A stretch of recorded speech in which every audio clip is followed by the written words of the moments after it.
Hello and welcome.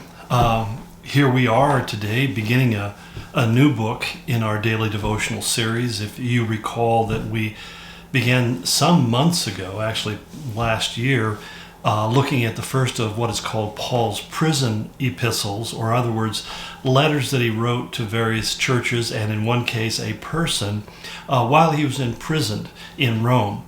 And he was imprisoned in Rome around from about 60 to 62 AD.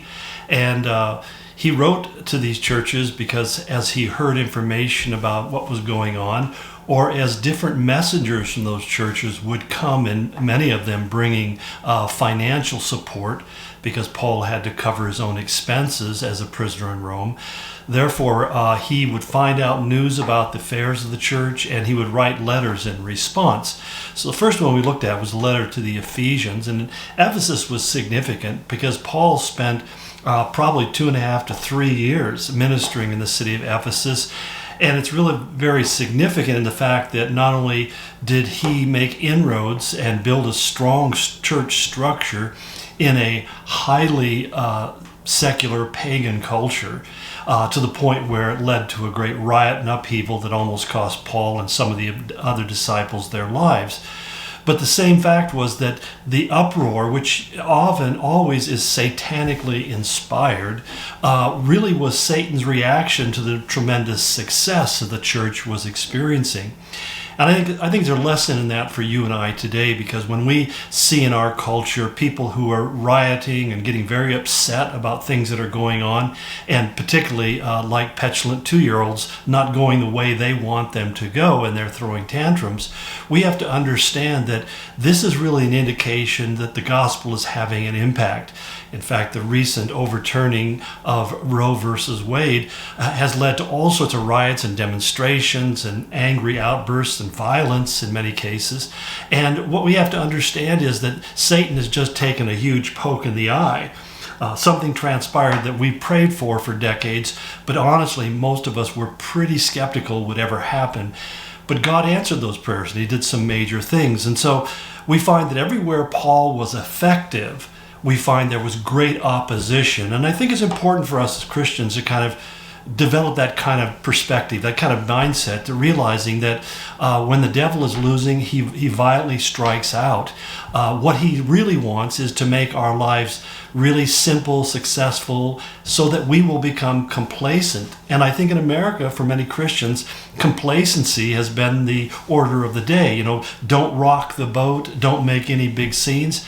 And yet we find today there's kind of a dividing line going through even the church, because those churches that still want to hold to the position of appeasement and complacency and silence in the face of, in many cases, moral outrage like abortion, basically they are losing members because they're really no different than the rest of the culture. But those who are really seeking to follow God are beginning to migrate to those churches where pastors are willing to speak out. And it's really kind of exciting, but at the same time, we have to not be surprised when we begin to get a lot of pushback and angry response from those who are still in power in our culture. And right now, I would say very simply that our nation is really being ordered and directed by people who are, I think, biblically speaking, would be classified as evil, and their actions would be called wicked. Now, some people say, well, isn't that kind of a strong way or unloving way to speak of them? Speaking the truth is not necessarily loving. I mean, if somebody is sinning and we confront them on their sin, that is an action of love. If you see somebody sinning, and especially a sin that leads to death, and you say nothing, your silence is not love at all, no matter what you want to call it. What it is really abdicating your responsibility to speak up. Well, we never saw that Paul had that problem, nor did Jesus, nor did John the Baptist, nor did any of the prophets of the Old and the New Testament. They spoke out. They were very bold. They were very assertive in the message that they delivered. They didn't say it with hate.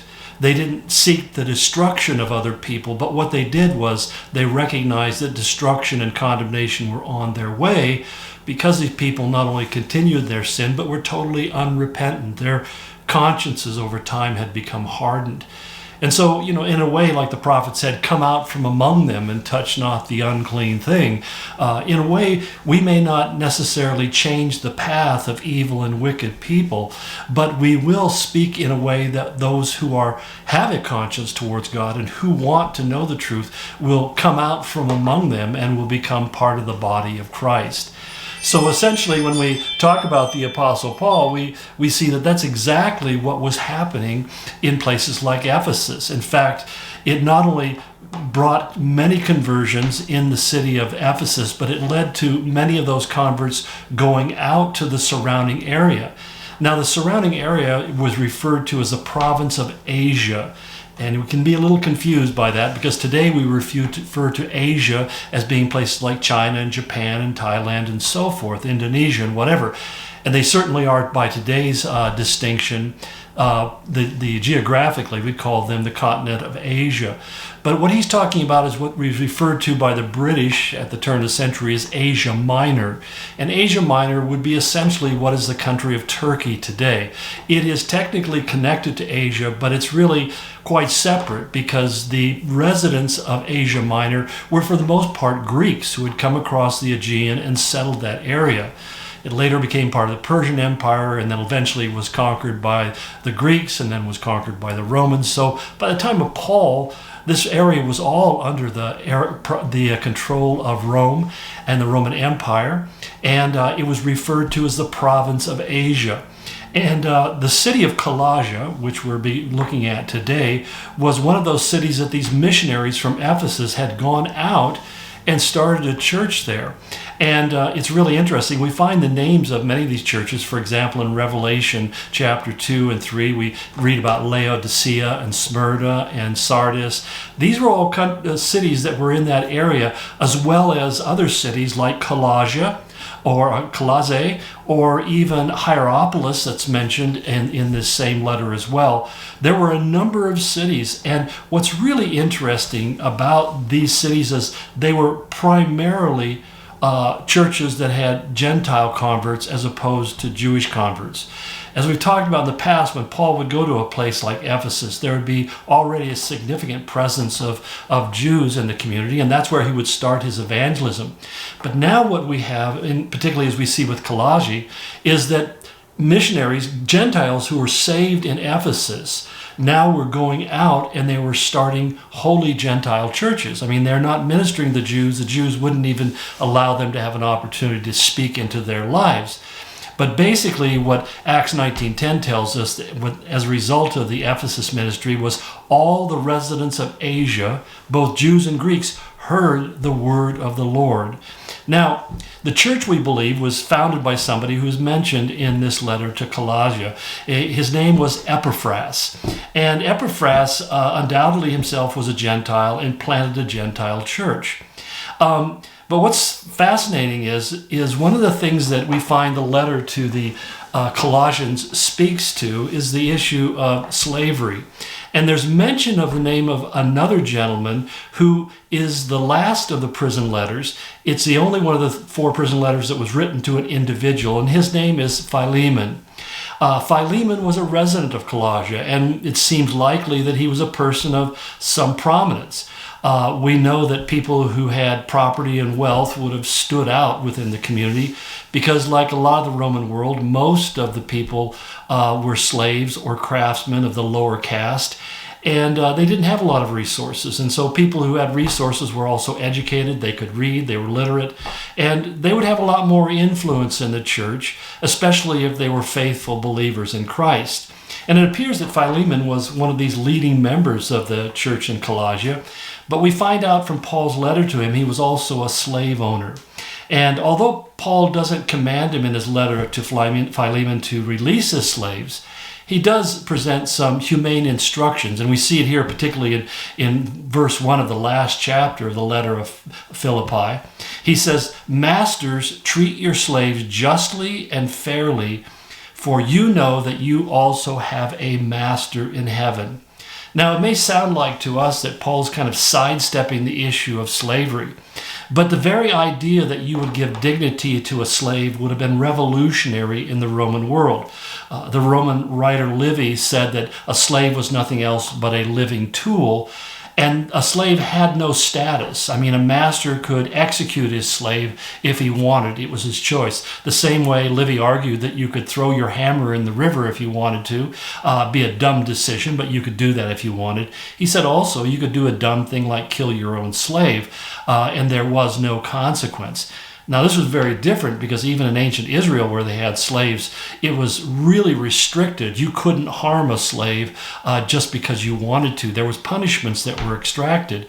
So the point is that when he began to say that you should treat a slave with the same kind of justice and dignity that you would treat anybody else, because you one day will stand before God in heaven and give account of your actions towards that slave. That was the beginning, really the genesis of a transformational theology. Because at this point, the Christians themselves were a persecuted minority. They had no influence over the culture. But what they did have is the ability to change their attitudes towards others. And so it's really, when we talk about, for example, in our day and age, the issue of abortion, that what really had to change in the church was not just simply the legalities of abortion or the constitutionality of it, but more importantly, the very attitude of Christians towards aborted fetuses. And that's the idea. They chose words like fetus or product of conception, describing it as a mass of tissues, a lifeless nothingness. And many Christians viewed babies that way because they had only really recognized the birth of a child when it was their child. It began to show in its mother's womb, and of course when it was born. There really had to become a shift in the attitude of Christians where we began to understand in a way where science began to catch up with a biblical theology, where David said in Psalm 139 that he was formed by God in his mother's womb, that God knew him from the moment of his conception. And Christians knew that biblically, but we kind of waffled. I knew of significant pastors in this country who believed that a child was not alive until it came out of the womb and took its first breath. We now would say that's a pretty Neanderthalic thinking and pretty ignorant thinking, but it really gave a lot of Christians kind of permission not to have to get involved in the controversy of something like abortion. But the reality is when neonatal science was developed in the 1980s, and they began to discover, because of electron microscopes, that you could not distinguish a child from the moment of its conception to its delivery into our atmosphere. The simple fact was they began to understand that they were destroying life. And it became increasingly difficult for pastors and Christians as a whole to become silent, and then thus began to grow a movement to speak out against it. And now here we are. We see that the courts have ruled it as being inhumane, illegal, or unconstitutional. And we have experienced something we never thought we experienced. Well, the same thing applied to the church with its attitude towards slavery in the first century. They didn't see slaves as being persons. And yet the church began to invite them into fellowship. They began to baptize them. Even they began to allow some of them become pastors, because ironically, many slaves, especially who came from the Greek culture, were more educated than their Roman masters. And they became the teachers and instructors of their children. So it was a really confused and convoluted way. It was a philosophy, a theology of convenience.